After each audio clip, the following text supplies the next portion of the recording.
Good day, scholars. This is Mr. Flanagan here, and today we're going to learn how to make a new application.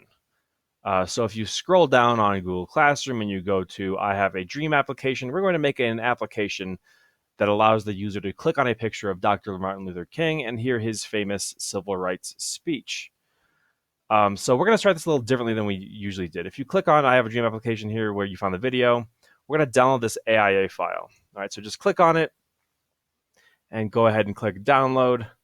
And all an AIA file is, and you'll see it down here, all an AIA file is a file that you start from. It's a working document. So I'm going to have a part of the app finished for you already. So we have it downloaded. We're going to go ahead and go up to MIT App Inventor and open up MIT App Inventor. Go ahead and log in like you normally would and hit Create Apps. And then it'll take you to your main screen here, or the screen you were last on. We're not going to start a new project. What we're going to do is we're going to go to projects and we're going to import project from my computer. So go ahead and click on that. And then you can just drag this from here to here.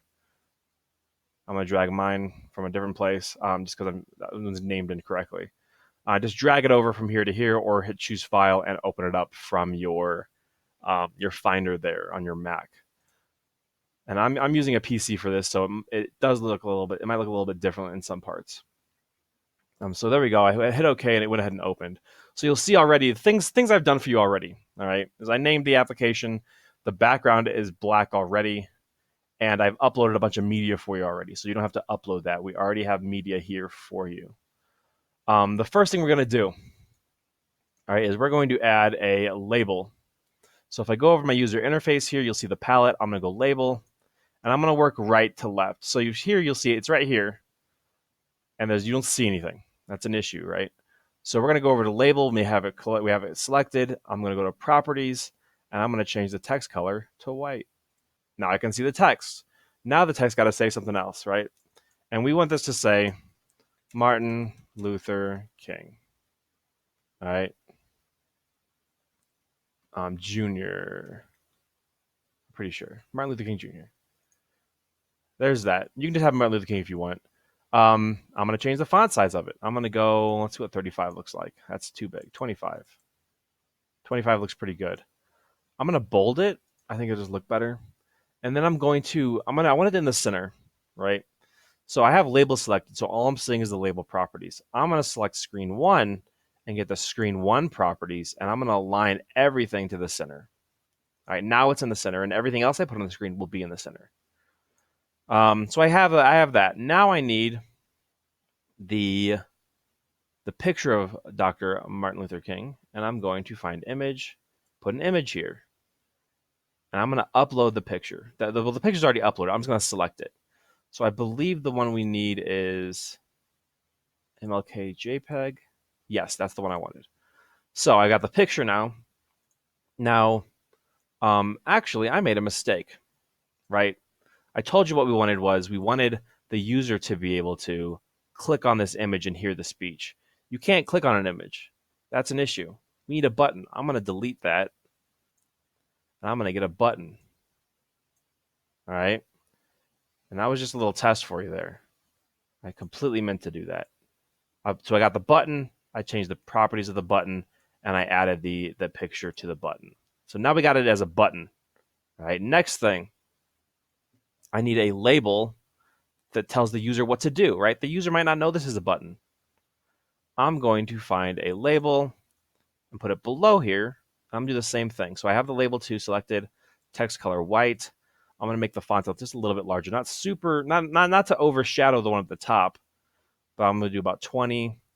I'm going to have it say, tap to hear the speech.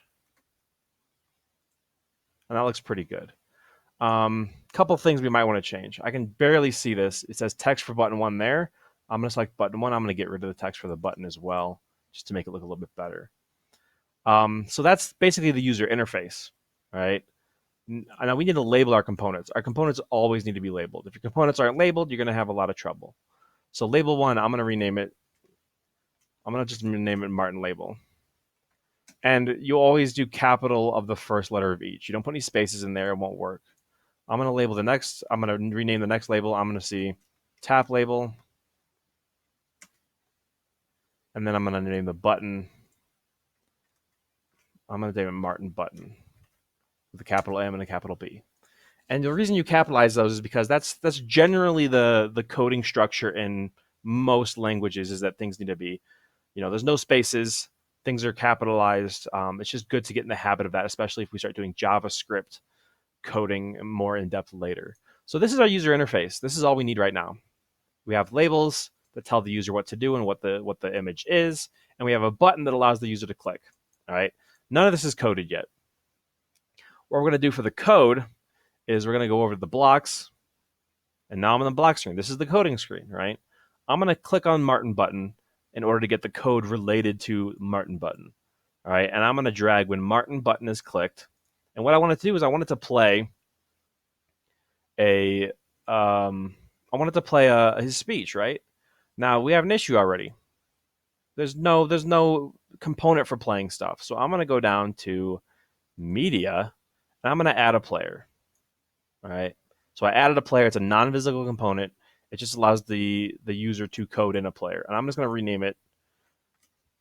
Well, I guess we can leave a player one. We only have one player, so that's fine. We can just leave a player one. And I'm going to go to blocks. And now you'll see player one is over in my blocks here. I'm going to click on player one. And I'm going to call player one to start. All right. And you'll see now, when they click on the button, it's going to call player one to start. You might be thinking, what is it going to play?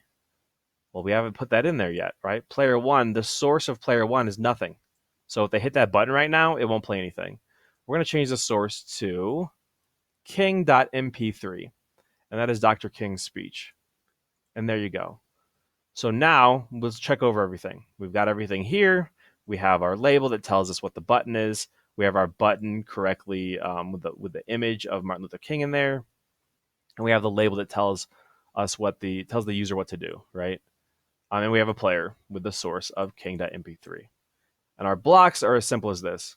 When the button is clicked, right? When the Martin button is clicked, it calls player one to start playing. And that's all we're doing right now. So at this time, go ahead and go to Connect, AI Companion, and grab one of the tablets and open up the MIT A2 Companion and scan this and see if it works. So when you hit the button, it should play his speech out loud. And that's it. All right. This is iteration number 1 for the I Have a Dream application. As long as it works, you're good to go.